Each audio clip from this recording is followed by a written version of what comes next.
Well, Brian and Ashley, I know that you just mentioned that it was a little, noisy for residents this morning, and it has continued to stay a little noisy as the day has gone by because crews have been using cranes and other heavy machinery to pick up each derailed train car and move it out of the way, including some that were filled to the brim with gravel. Now, I'm going to step out of the way to give you guys a look at what is happening out here. You can see that crews are still working out here. There's plenty of gravel still on the ground, and a couple of hours ago, we saw that Austin Energy truck pull up with a new power pole. As you can see, it's right there ready to go to replace the one that was smashed by the train. Now, people living around here say they have never seen something like this happen before. Looks like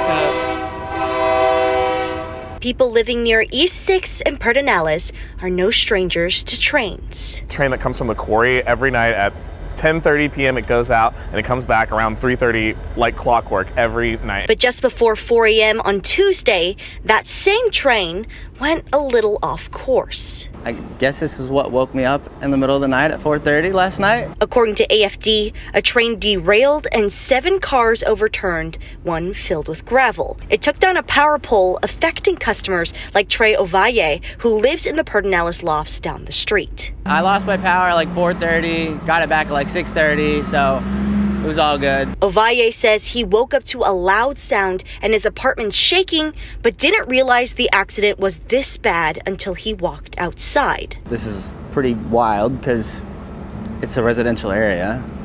You would hope something like this wouldn't happen. Residents at the East Sixth apartments didn't want to speak on camera, but did share pictures of the train cars crashing into the gate between their patios and the railroad.